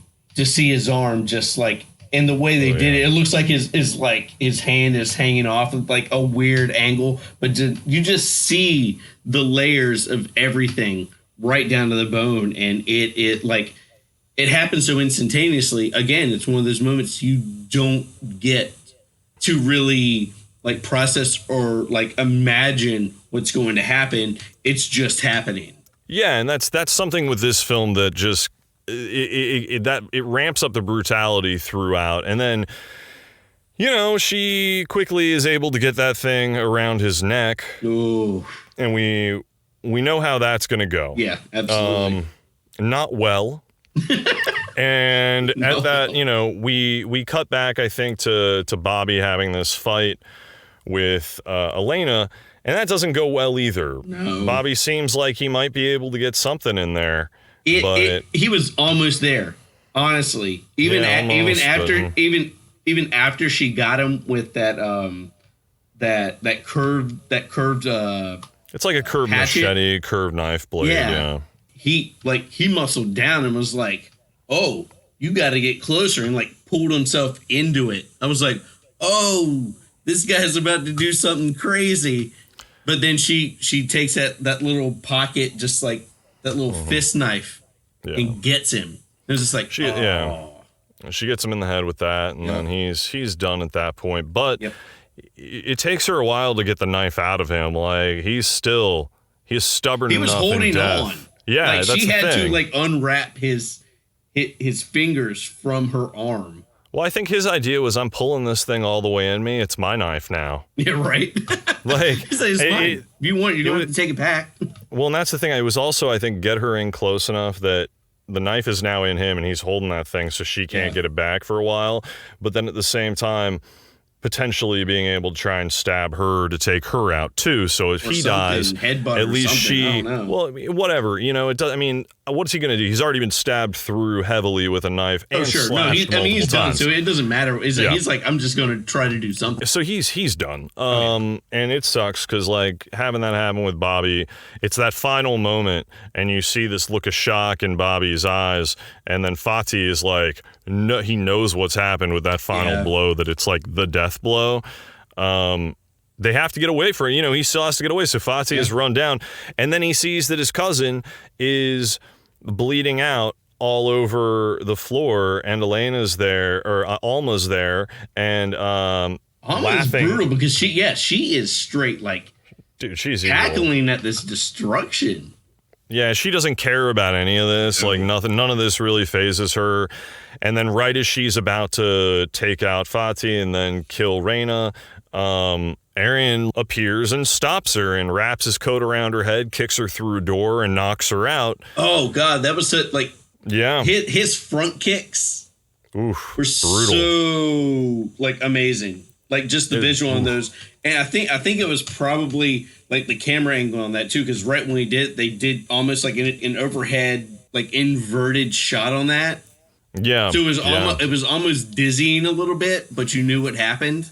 So it was a very, very cool visual for that. It was really awesome. And then, you know, he's able to get Fatih and Reina out of there. But that's where they have this confrontation where he's like, you got Bobby killed. You got our guys killed. And he's like, look, man, I know, and I'm sorry. Because he's like, how did you know? Only no one knew about this place except for you. So you had to have ratted us out. You did this. And Arian doesn't even deny it. He's just like, look, Ito got himself into this stuff. This is his business, but like this doesn't, you don't have to die. You can work for me. I'm going to get moved up in this. And he's just like, you know, I can't believe you. Nothing has changed with you. You're just as egomaniacal as you were before. And this is exactly, so he just wants him out and he pulls a gun on him and you see off screen, he fires and Reina like screams from in the car for a second and we don't see Arian pretty much for the rest of this scene at all. Yeah. We know he's not dead because come on, you don't fire. It's that whole thing. That's not the way this is going to happen in this movie. No. That would just be lame. I mean, really, it would be a terrible way for that to go. It's like then you'd have to immediately like switch over to Ito trying to take down Chen Wu. I mean, it would just, yeah, exactly. And I mean, that still is a thing that we get to throughout, or, you know, in the film. But at this point, this story has to happen between these two guys. It does. And now Fatih is trying to get out of the parking garage because he's got into his car, but there's all these guys. There's this huge parking lot shoot-up battle. It goes on for a very long time, and this car lasts forever. But then we cut to what's going on with Ito. All right, so we've gotten to the point where Ito is with these corrupt cops in this paddy wagon, and man, he fights back brutally. Oh my gosh, there's breaking arms. I'll be honest with you, in such a tight space, like Ito can handle himself. That was such a claustrophobic scene.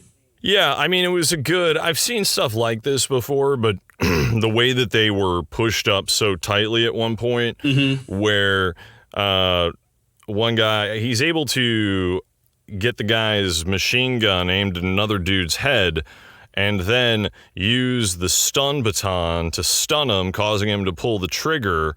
and he blasts this dude's face into oblivion. All right, I do need a reminder on this. He uses the stun stick.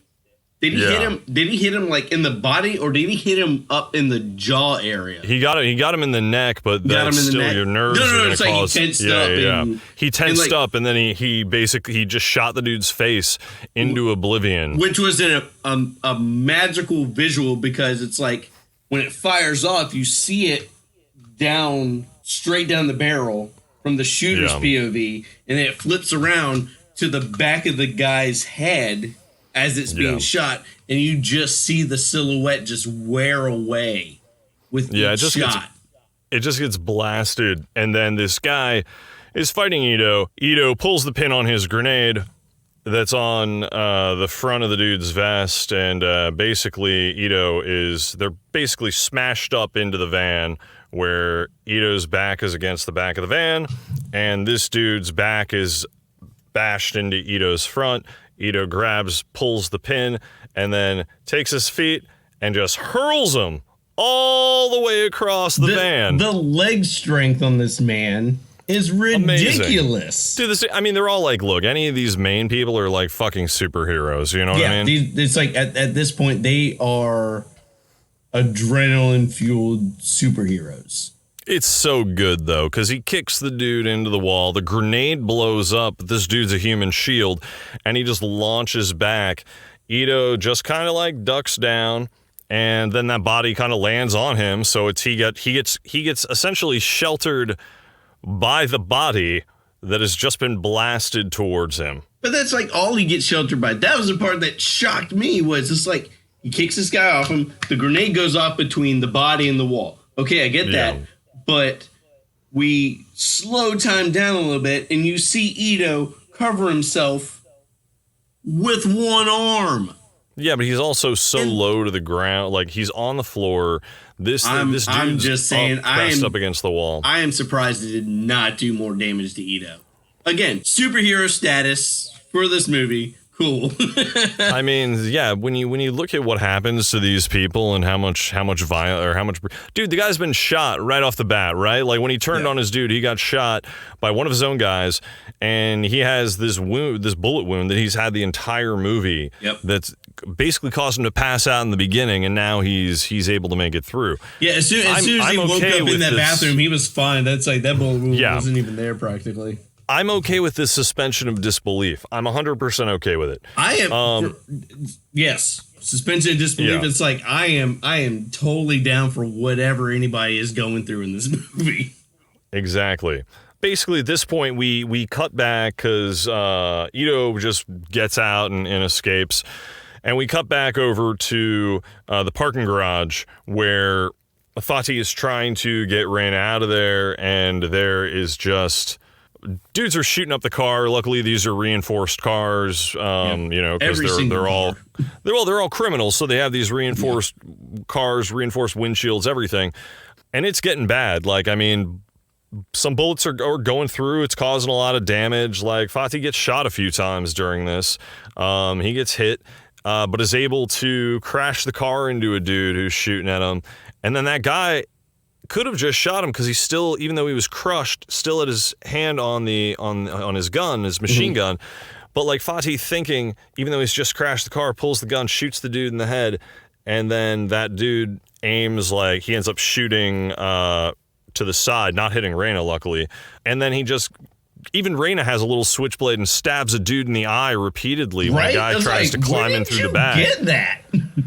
She picks it up at one point, but I just love how she's just like, no, and just stabs the dude in the eye a few times. Everybody's getting in on this action, man. And then this guy's on the ground, and Fatih backs the car up and just smashes the dude who's had his eye stabbed in the face. It's so good. Yeah, so good. Amazing. But, he knows what's going to happen, right? He knows this isn't going to go well. The door's been ripped off the car at this point. He's been shot up a bunch. There's too many people coming in. So he says to Raina, I need you to do something for me. And the next thing you see, he's pulling the car out. There's all these people in front. He just kind of moves up. There's a whole line of people, and it's this standoff. Windshield's gone. He's smoking a cigarette. He's bleeding heavily. Heavily. and all these dudes have machine guns aimed at him. What does he do? He just starts shooting, man. He shoots one, kills him. They start pumping him full of lead. They keep shooting him over and over and over. Then he shoots another one of them after he's been shot like 5 times, takes another one down because he's like, fuck this, I ain't going down. And it looks like he's done. And then all these dudes who were shooting at him all of a sudden just get taken out one after another. And they're just, all of them are dead because they were about, this one dude walks up to him. He's still breathing in the car and he was just going to like do a headshot and finish him off. Mm-hmm. But then he gets shot and it's this woman who we find out is the operator. She comes in dressed all in leather and she's got this helmet and she presses the motorcycle helmet. She's coming on this awesome motorcycle. She presses this little button and the mask thing goes from tinted to seeing her face. I'm like, oh, this is super cool. And the one dude who had the gun at Fati's head is like trying to get up and she just takes him down. Just a couple more bullets and he's down. He's like the deadliest character in this movie. Of all the deadly characters in this movie, and there's a lot of them. Yeah. The deadliest character. Easily the deadliest character, This character, the operator, is surgical. Julie Estelle plays the operator. She, easily what I would consider to be the character you should fear the most in this movie. Absolutely. Easily the character you should fear the most in this movie. So she checks on Fati. Fati's dead. And basically it cuts back to Ito, right? So this situation's happened. We've cut back to Ito running into the parking garage and he sees the car. He sees that it's destroyed, like Fati's dead. And he thinks, it's all over. He's crushed. Like he just is like, this was all for nothing. This was just Fati's dead, girl's dead. It's like, it's all over. What did I do this for? Raina appears out of nowhere and like runs up to him. And this look of relief washes over his face, just kind of like there is some sort of glimmer of hope. And there's this moment and this pause and he's mourning what's happened, but he knows that they have to go.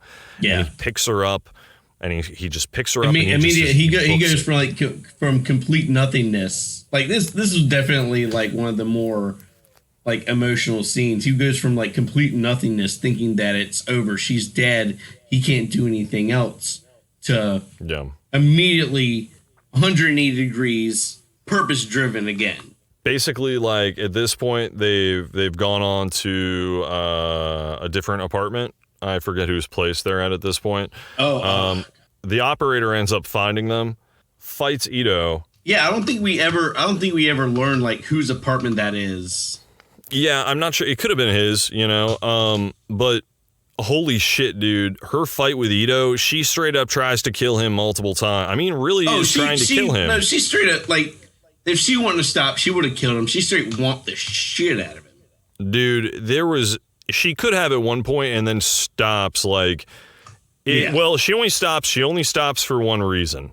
Mm-hmm. And that's when Raina comes out crying because she has Ito dead to rights. She's put him through a sink and messed him up really bad. He's fighting back, but she's really good. Trying to get a knife in his eye and like it hits the ground and he flips to the side. So she basically is like, cool, different angle, and then tries to then stab sideways to stab him that way with the thing. So it's like if one angle doesn't work, she tries another one immediately. It just like this fight just shows, honestly, how versatile her fighting style is and just how completely deadly her character is. Absolutely. And then right when she has him dead to rights and could kill him, Raina comes out and is like crying and please don't kill him, please don't kill him. And then we have this conversation where, she's like, I'm going to ask you one question. Are you like 6 C's? And it's like, if I was, I'm not now. It's like, he explains the situation to her. And she's like, well, I've been hired to take them out. Mm-hmm. I'm here to kill all of the 6 C's. And he's like, well, you'll get that. Let me finish this job, save this girl, at least have some redeeming thing in my life before I die. And you know what? You will finish your contract. Yeah. He's like completely, honestly, like so just still one track. He's like, is that all it is? It's like, you let me do this, you're gonna complete your mission, you're fine. Don't worry. It's like, let me do this, help me do this, and you will have your goal. Well, it's basically like Ito's like, Ito's like, I'll kill Chen Wu if you protect Reina. And that's what it comes down to, because what happens is she ends up leaving, like the operator leaves, and you're like, oh, well, that's it. Yeah, she like just vanishes. That was such a weird turnaround. She's just gone out of the apartment, yeah. And then all of a sudden, pretty quickly after, she comes back. Oh, yeah. And she has an entire arsenal with her. So that's where they have the deal. He's like, cool, I'm going to go kill Chen Wu, because he's like, I can't do this, just me. And then she's like, nope, you got all this stuff too. And he's like, well, just protect Reina. And what happens there is he ends up going to the warehouse. Mm-hmm. And you see him in the car, and he's like putting on paper armor with like phone books and stuff and taping this all over his body. And it's smart. Cool. It's so smart. And we get a scene of like how he's doing it. So I like that we're seeing it in advance ahead of time, like him taking and ripping the phone books and putting it on so each of his joints can still move. Like he's being very careful on how he's doing this, but still at a very quick pace. I mean, it's a very, very quick, very easy way to show how it's like, okay, this guy is still human. He can be killed with the weapons these people have, but it's like, guess what? He's smart enough to protect himself, and that's what's going to give him the edge. Because Ito, out of everybody else, has like been through it. He knows what he has to do, and each little advantage he can take, he's going to take to make sure he gets to his end goal. Because he's a smart fucking guy. Basically, like now Arian has been told that he can take over Ito's place if he kills Ito, and Chen Wu is all like, yeah, this is what's going on now. Like you're going to take over. And it's just, he agrees to do it. Like, he doesn't want to, because he says, you know, these are my friends, but he's power hungry. Yeah, it's like, okay, these are my friends. It's like, but this is what I've always wanted. Yeah. It's too good to pass up, friends or not. So then we get to the operator scene, because Alma and Elena show up.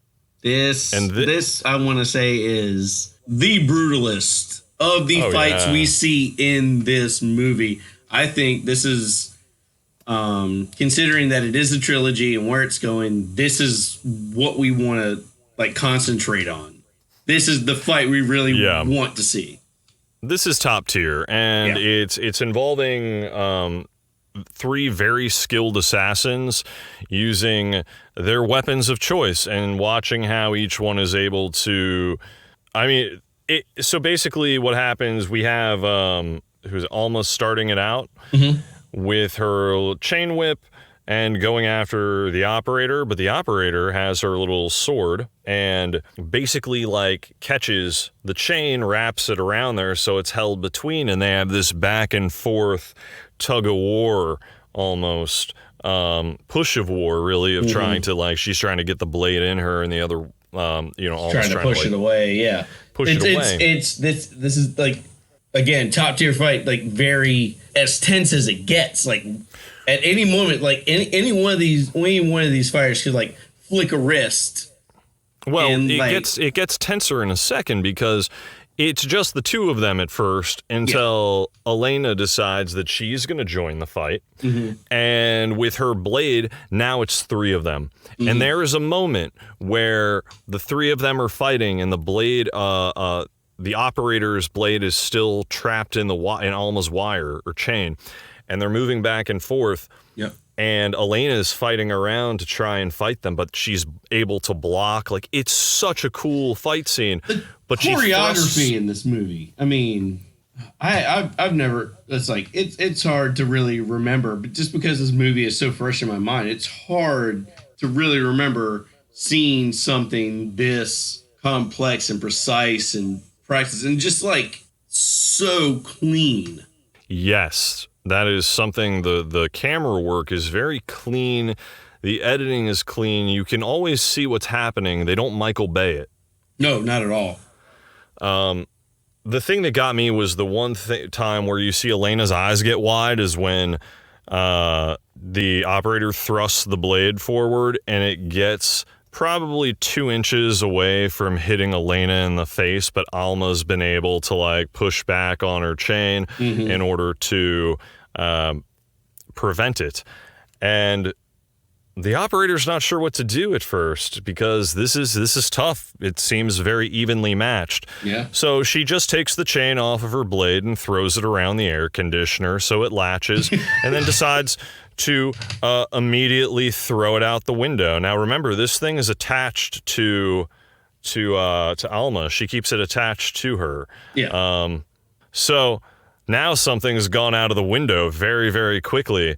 She's whipped up against the wall. It's wrapped around her throat and her arms there, and she's trying to get it. Oh man, dude, yeah, just the static shot of watching Alma fighting for her life, not against somebody else, against herself, against gravity. This is my favorite takedown of this movie. It's really good, yeah. It's brutal. They stay with it the entire time as this wire cuts into her hand, cuts through her fingers, cuts through her throat. She's trying to breathe, and the entire time you're watching this, everything like blood, everything gurgling out as she's trying to breathe through it and still trying to fight until she's just gone. There's no more fighting it. Well, the hand drops down and you see her fingers all, like most of them have sheared off. Just the final little on it. Just her hand falls, and as soon as her hand hits the floor, the fingers just detach. Yeah. It's so, because, it's just absolutely brutal. And the one thing I was expecting is because the wire's gotten so taut, it's hooked around her neck. Because of the stress on it, I thought it was finally going to give way and shear her face off completely. And I was like, please don't do that. Like, then we'd get into super, super extreme, like equilibrium levels of like, even though that's different and really cool, this would have just kind of been a letdown for such a cool villain who had a lot of moments in this film that all of a sudden it would just be like, oh, you just got eviscerated to a point that I can't see what you look like anymore. Yeah. I mean, especially for what we've seen up until this point. So hyper graphic and violent. Yeah. It's like to have that just a very quick, you're gone sort of thing would have been a letdown. So it's like, I don't think there was any way that they would have let that happen at all. So I'm glad they did the way they did. Again, right now, being that I've only seen it the one time, this is definitely, I want to say this is my favorite just because they stuck with it for so long. Like they make you watch the entire thing. Yeah, they're not messing around with it. I mean, they show it to you and you're watching it and you're not able to look away. Yeah. They don't let you look away. You're not able to. It's like they're not going to let you look away. Like if you want to watch this movie, you're exactly going to watch this. If you want to look away, look away. But if you want to watch this is what you're going to see. And then, the operator asks Elena, like, why didn't she do anything? And she's brutal. Like, why didn't she? She's like, yeah, why didn't she try to help her? And she was like, you can't save what's already dead. So cold-blooded. It's true, though. And then we find out that they're part of the Lotus. I think it's the Lotus, right? Mm-hmm. They are numbers 3 and 5. Was it 3 and 7, maybe? It was 3 and 5 for 3 them. and 5? Okay. For those two. And she didn't like the rankings or whatever. Because of the Lotus, that's what she was like, oh, numbers 3 and number 5. And she said 5. And she's like, oh, I never really liked those rankings anyway. Yeah, she's like, I never understood that. It's just, they have their fight where you see Raina show back up. And they're just like, how about we just kill each other? Basically, that's Elena just says, how about we just kill each other? Yep. And it's like, oh, she knows that this might not end well for her because she's just seen Alma die. And she knows that it's a possibility that she could perish. Yeah. So it's like they're very confident in their skill level. And to see one of them actually perish at the hands of somebody else, to say, you know what? This might not go my way at all. And people had invaded earlier trying to take the kid before Alma and Elena actually came in to fight the operator. So we had all these henchmen coming in who were cocky, and they're trying to get Alma and Elena to come in the elevator with them. And they're like, no, we'll take the stairs. We're not doing that. And they're like, okay, whatever. Yeah, the operator shoots them up, throws a grenade in, and blows up the elevator, and then has all these traps rigged anyway. So when these other guys come through, they all get blown to shit, and then she shoots the rest of them, which gets us to this fight, because now she and Elena are fighting. Yep. And they get to the point where they're in the hallway with all the blown apart bodies, and they start tripping over the bodies. Movie didn't forget about the bodies. It didn't make them disappear how a lot of films do. They left it. Again, like the detail in this, it's like the things you tend to forget in movies. Again, like the disbelief, things just disappear and are never seen again, and you just, in your head, you just let it happen. Okay, you just get swept away with the movie. This movie doesn't do that. Yeah. All the detail that they've brought to this point still remains. Insane. If you forgot about the bodies, yeah. Guess what? These characters didn't forget about the bodies, because the bodies are still there. They still have to work around. Well, that's the thing about this. The world is real. It's as we said, yeah. And they have this battle over the bodies, and they're, the operator's using body parts to, like, the blade to go in there as a pincushion to kind of like keep her from getting stabbed. They fight a little more. They have this kind of standoff where they go in for a final blow at each other. And the operator is who you see first after this, and she looks at her finger. She looks at her hand, then pulls them down. She looks at one finger, and you see this line on it. And you're like, oh, I guess she got cut. And she just grabs her pinky and snaps that thing right off. She got hit. She's like, oh, well, I guess that's gone. I think that was like the badass of the badass, like, scenes. Like, she's just like, all right, here we go. Snapped it off like a baby carrot and tossed it. Like, it was with no wincing, no nothing. She was just like, well, this is what happened. And then we go over to Elena, and Elena like laughs at what happened, but right at that moment, because she laughed, she starts coughing and blood comes out because she activated her abs, which had been sliced open, and that laughing caused everything to split open and her guts to start pouring out. I think, again, the little details, the pop that you hear in that moment. She laughs just a little. You hear it's like a pop and a gas release almost. It's horrifying. It's like a soda going. Tsk. That's it. You're opening a Coke. Yeah. Just that noise, and her, like, she immediately just like erupts blood. Yeah. Yeah. It is. But then she goes into overdrive mode. Instead of falling and dying, it's the last throes of like, well, I'm dying, so I'm taking you out with me. Absolutely. And she goes into overdrive, adamantium rage type thing, with like fucking Wolverine berserker rage. Yeah, berserker rage. So that goes into like berserker rage, and just starts going after the operator. But the operator, I think she gets maybe hit once with something, but then slices the guts again of Elena as she stabs her a few more times, and then takes the blade and shoves it. Oh no! First takes the blade. The arm. Oh, the arm my shot. God. The arm shot. This is one of the highlights. This is one of the highlight moments of this. This is movie. an amazing moment. Yeah. She takes her blade, shoves it through her arm. You see it go right through the arm. In any other movie, that blade would come back out to be used for another move. No. It goes through the forearm. Right through the forearm, and instead of coming out, she drags it down right to the wrist. From the elbow to the wrist. From the elbow to the wrist, and you see, like, you can see the hand. Elena's hand goes limp. She has just completely disconnected everything in her arm. And it is brutal and beautiful and brilliant and such a wonderful shot. It is so shocking and amazing. in something that we can describe day in and so day out. good, yeah. And It's so good. You gotta see it, though. you just have to see it. Few movies have done that. Few movies have done that type of splaying, but it's this one.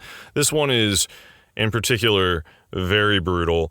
Followed by, I think that's where maybe the gut slash happens right after to cut the intestines. Followed by the final blow with the blade through the neck. And instead of ripping it out through the throat, she holds her neck there and then just pulls the blade back out. And it's just so good, man. So like the very end, it's like she knows she's done. She doesn't need to do any more damage. Just finesse, just take it right back out. Let her fall right down the stairs. Oh, beautiful, so beautiful fight scene. Yeah. It's hard. Again, it's hard to really bring to memory anything that's been so like just miraculously shot and expressed. The entire thing is just awe-inspiring. I got to be honest with you. Like when I think about this movie now, I think about that scene. Yeah, that to me is like, even though there's other stuff after that, it's such an amazing thing, but it's a setup for future films, being that the operator is apparently supposed to play a major role in the sequels. They're basically her films. Yeah, moving forward, it's like we've gotten introduced a third of the two C's team. Right. They're getting the 6 C's. We got the 6 C's. Two of the 6 C's team.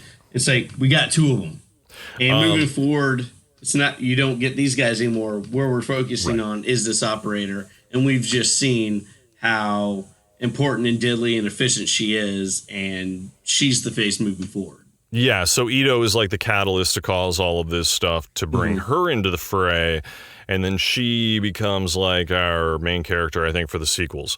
Yeah. Now, we cut back over to this triad warehouse, and basically Ito just starts killing everyone. He makes this big to-do saying, like, you know who I am. I'm a 6 C's. You're going to die by the hand of a 6 C's. And he's like, come at me. And they seem shocked for a second because they're trying to start shit with him. And then he shocks them. And he immediately beats the living shit and starts killing them.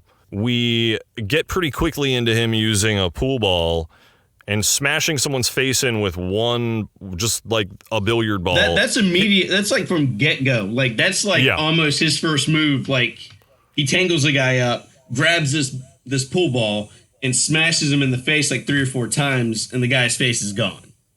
It's all bashed into shit. And we get to, he's fighting, he's beating the shit out of people, he's stabbing people with like pool cues and all sorts of shit. It's getting extremely visceral. Then he grabs so this is one of the pool tables that have the nets in the bottom. He rips the net off that has about 3 or 4 balls in it, and he hits a guy with it a couple of times, and then hits the guy's head onto the table, and then he takes it and he just does a full hit into guy's head, full strength, and you just watch the head cave in and crack. And like a shooken up beer or soda being burst open, it fizzes out like carbonation, just carbonated blood almost pouring out of this dude's head because of all the pressure trying to escape. It is so disgusting and nasty, but it is glorious at the same time. The sound, the visual, it's the pressure of his own head seeping out through the cracks, and it's fizzing. It's literally fizzing. There are tiny bubbles coming out of this man's head. Practical effects. All practical effects. It's amazing. Yep. It is amazing. It is grotesque and brutal and amazing. It sells the brutality of this film. It really does. And, he finishes off all these other guys. Then Arian appears. Arian takes out a sniper who's trying to kill Ito. They have this talk, and he's trying to convince him, but like Ito, I think basically Arian at this point has just had enough, and he's like, fine, I'm going to kill you. This is what I have to do because I need to be in charge of all this shit. So they have this amazing fight. It's using everything in the warehouse to try and kill each other. And we get simple stuff, but like thumbtacks in the arms and the hands. That was good. It's like they happened to spill like a box Yeah. of tacks, and Aryan happens to roll into him, and it just covers like the inside of his arms. Mm-hmm. And, you know, they're kicking, you know, because they're kicking and fighting and shit, so those are going deeper and deeper in. He stabs Ito with a large screwdriver. You know, there's a giant table saw that you're like, That was a good moment. Like, nobody got hurt with the table saw, but it's one of those, it's like back and forth tug of wars with the table saw. Dude, Arian's hair. It's not perfect anymore. He lost like a tiny piece of hair. I did think it was funny that they focused in on that. I don't think there was any other time in the movie that they took away from anything for something like that. That was like the John Woo dove scene, dude. That's like John Woo releasing white doves. This is like the slow-mo version of look how close that was and look how cool this is. Look how cool this is. It's like, oh, the bangs, they're flying away. Yeah. And I mean, this fight is brutal. It gets into blades. Blades, a piece of wooden box with a nail. Oh yeah. Oh, even before we get into that, even though it's not the most grotesque, it still made me shudder when they were fighting against the steel beam. Yeah. And Ito punches it, and then turns around. His back is to it, and Aryan is hitting him. But then Aryan kicks at him, and Ito ducks away. Oh my god! And Aryan straight shin kicks the shit out of a steel beam, and has to take like a solid 10 seconds to recover. Dude, I thought his leg, because I thought he broke his leg. If you've ever seen like MMA fights where people have had their shins shattered and splayed out, it does not take much pressure to do that. No. So in reality, if you weren't as super strong as you were, that leg is completely just in the real world, that leg is now split in half. You have a very compound fracture. This was like that. It gets so brutal because it's so hard hitting, but they're getting this shit kicked out of them. They're bruising up very quickly. They're cutting each other up like crazy, left and right, like shredding each other's bodies. Well, see, Ito's playing it smart because even though he's getting the shit kicked out of him and a lot of the wounds and stuff are in his midsection, he's going after like the legs. He's trying to go for the arteries and the veins of. He's going for extremities, yeah. Yeah, and basically he's trying to go for a carotid. He's trying to go for the femoral to take Aryan down because Aryan's got like a box cutter, and at one point. The visual of that, just the visual of this alone was what was like amazed me because again, they stuck with this shot. The cheek versus what, the throat, because he had the thing up in his throat too. He had the piece of box with the nail in it. Yeah. Up in Aryan, like right under his chin, and the nail was coming out through like under his tongue. Yeah. And then Aryan had the box cutter all the way like through like into Ito's mouth, out his cheek, like it looked like it probably sheared through some cheekbone there. Well, I don't even think it went through like the full cheek, and it looked like all he had to do was pull back, and he could literally slice his face halfway open. I honestly, I thought that was going to happen. I thought that was what they were going to do. Well, we had a moment just briefly before where the box cutter went into something. I think it went into it was somewhere. like his up in his shoulder. He stabs his shoulder, and in order for Aryan to keep his blade, he's like, oh well, these are the snap ones. So he just snaps it to the side, and that's how the blade, it shortens that way and snaps off the piece. So he's done that to him, so he has that in there. So Ito has this thing in his face, and he's pulling on it, and he could easily cut him open. So Ito's like, well, we're at a stalemate now, and I got to win this. So Ito bites down on the blade and kicks his head to the side, snapping the blade, and then being able to get the one up on Aryan and kind of like pull it through. So now he's bleeding out. Yep. And Aryan's just standing there bleeding, just pouring out blood out of all these wounds. And Ito's just like, yeah, peace, I'm out. pretty much. It's like there wasn't even much said there after that happened. Yeah. He's just like Aaron's holding the side of his face, and he's just like, I gotta go.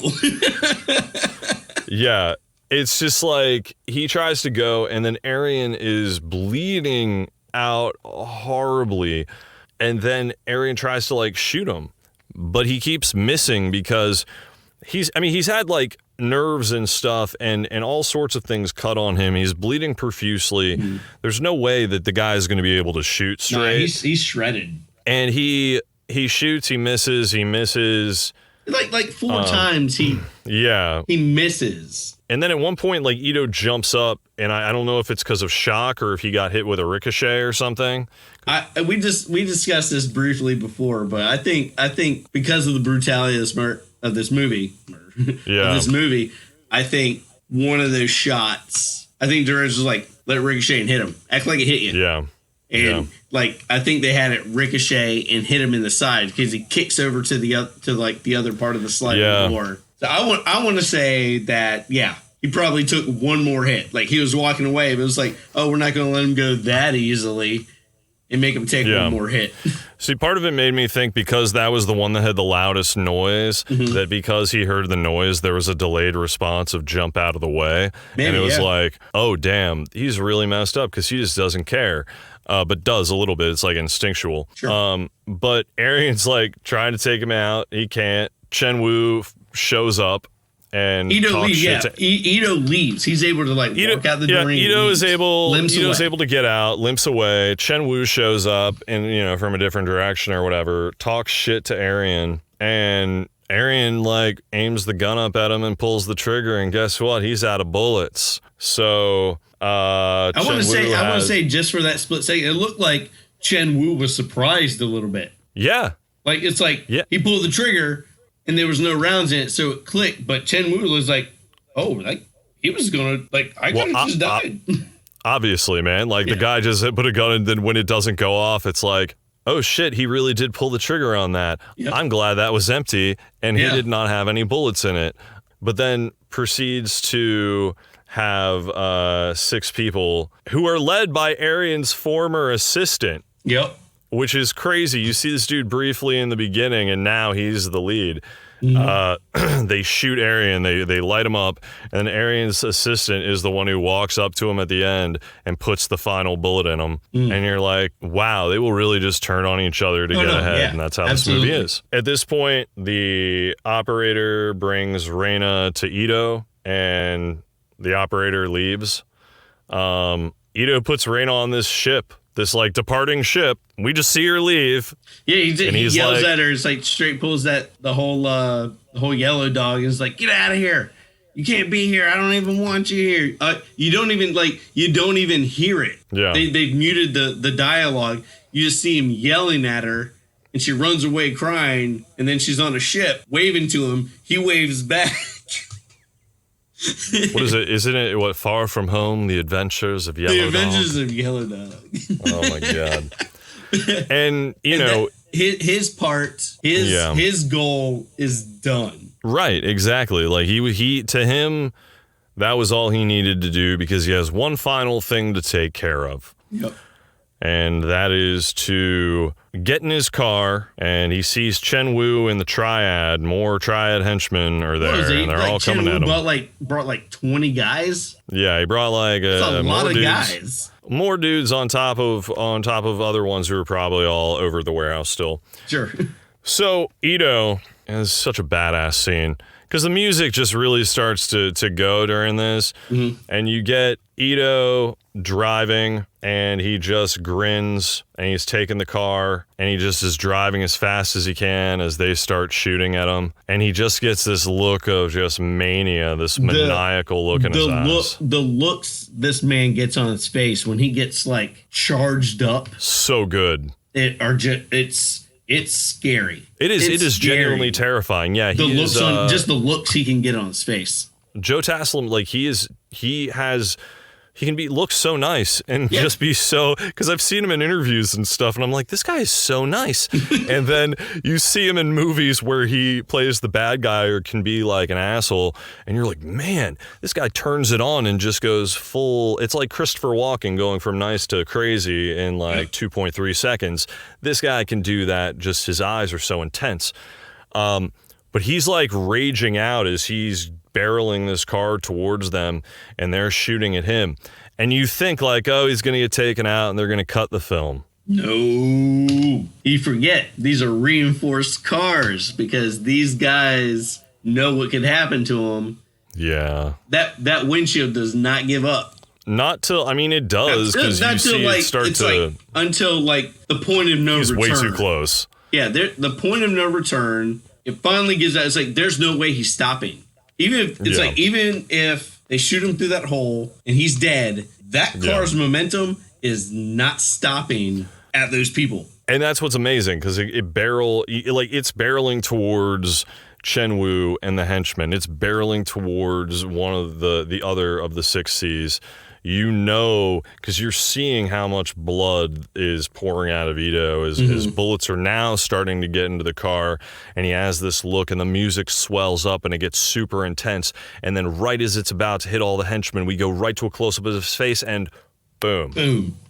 Cut to black, title card, the night comes for us, and cue end credits. And it is just, it's so perfect. I want to say, it's like, I'm sure people wonder why like an action thriller movie would be chosen to do, we would have on, your show, but it's because just how outrageously violent and gory and memorable, and just the way feelings are brought out of just like any minute thing, honestly. Ito's mannerisms, his facial expressions, just the goriness, flaps of skin everywhere, people just cut open to ribbons. It's like, they actually rated it a TVMA on Netflix, but this movie by far embodies an NC-17 rating for violence and gore. It was made with the idea that it was going to be NC-17. They went in with the idea of, this is what we're doing. We're not pulling any punches. I think his other film, Headshot, did the same thing.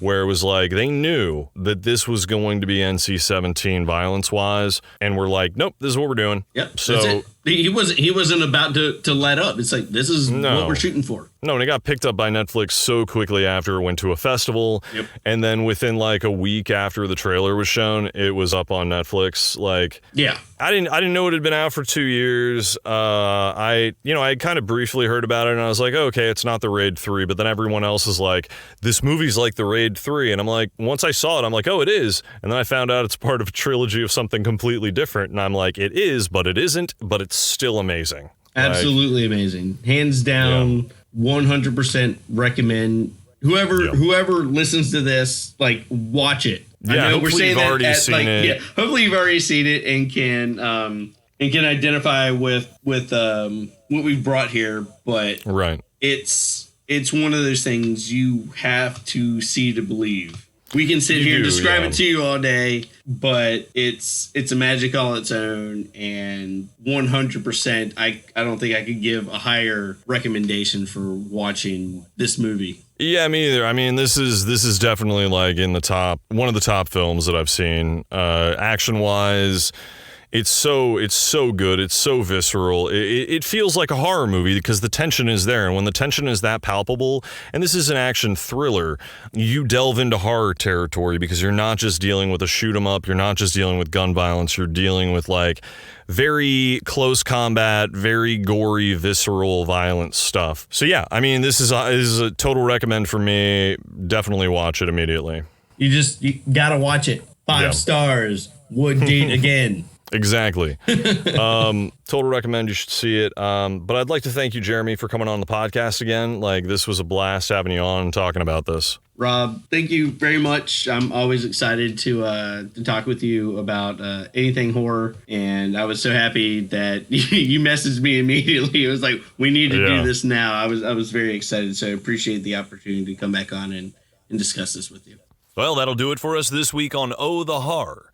If you'd like to check out old episodes, got a back catalog of about 120 episodes. You can check that out at holmesinvasion.podbean.com or anywhere that you download your podcasts.